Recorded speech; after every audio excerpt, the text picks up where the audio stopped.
Hey, what's going on? It's your boy BT, and I came here to talk some boxing with the thousands of True School Sports subscribers. What's going on, guys? Now, we're getting the first, and this is not an official number, so don't get mad at me and say, well, this is not an official number. We're getting the first estimated numbers of the pay-per-view buys for Sergey Kovalev. I got this from Kevin Ioli, the Yahoo boxing writer, very prominent writer. Got this from his Twitter, so I'll leave it in the description for you guys so you can see the tweet for yourself. But here's what Kevin Ioli said in regards to the pay-per-view numbers between Ward and Kovalev. He said, I quote in the tweet, I quote, hearing that Kovalev Ward pay-per-view numbers are going to come in the low 160,000s. Now, that is not very, very good, because when you look at this fight, when you look at how it was built up, you had, and keep in mind, this fight, there were numerous commercials that were ran. I know that they ran a lot more for Top Rank and Rock Nation or whoever. They put a lot of money into running commercials, because I know people who I have friends who don't even watch boxing, who didn't buy the pay-per-view, that knew about this fight. So you had the numerous commercials. You had Andre Ward going on TNT during the Warriors Oklahoma City Thunder game, in the middle of the game. You had that. You had just a numerous amount of different ways of promoting the fight. You know, even people in the boxing media were making so many videos just to promote this fight, myself included.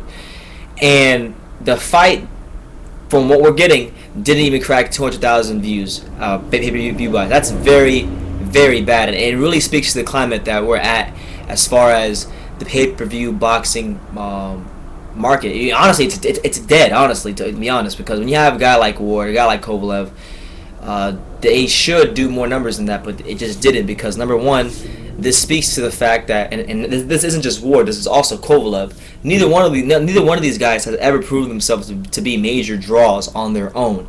They've been draws with other people fighting other big names, but they've never been draws on their own. Ward, when he fought the likes of Alexander Brand and Sullivan Barrera, his tickets were on Groupon and were 50% off. When Kovalev fought Najee Mohammadi, he was only selling 2,000 tickets himself. So neither one of these guys had that proven track record of being draws on their own. Now the thought would be, if you take two guys and make it a fight of this magnitude, people are going to come out and buy the fight. And judging by these numbers, just a lot of people didn't buy it. I honestly thought that the numbers we would get would probably be like 350 to 400,000. That seemed like a realistic number, but it looks like it fell way short of that. And this does have a huge impact on a potential rematch, because boxing is a business first, guys. And if the first fight didn't do a whole lot of good numbers, right? The first fight didn't do very well. There was a controversial decision that a lot of people, I would say the majority of people out there, believe that Kovalev won that fight. And people are pissed off about that. So are people going to be willing to shell out another $55 or $65 if you're buying an HD to watch a fight that might be very competitive again, but could wind up being another robbery? I don't know. And it's going to have, you can't expect it to do 160,000 again. If this fight happens again, you're looking at maybe under 100,000. You're looking at that kind of number. So I think there are a lot of factors that go into a rematch. There's obviously, now that Ward has a champion, now that Ward is, the champion, even though I highly disagree with this decision, I think it's a terrible robbery. The fact of the matter is, he's a champion, so when they do go to the table to negotiate, he will have more power, although he did do quite well for himself this fight. So with that being said, there's the low pay-per-view numbers, there's the willingness of other promoters to invest money into that kind of fight again. You got to figure, because in this fight, Andre Ward had $5 million guaranteed off the top, and the fight only did 160,000 pay-per-view buys. So if you look at it, right, $65 was the HD version for this fight. $55 was in standard definition. So you figure if there's 160,000 pay-per-view buys and you multiply that, you're looking at around anywhere from $9 to $10 million. So Ward's getting 5 of that off the top. Kovalev's getting 2 plus pay-per-view revenue, but from the pay-per-view revenue, HBO is going to take like 50%, and then the other 7% will go to the cable, or something like that. Oh no, my bad. 50% will go to the cable providers, and then 7.5% goes to HBO. So Kovalev is going to be left with like 43% of that. So you would expect Kovalev to have generated.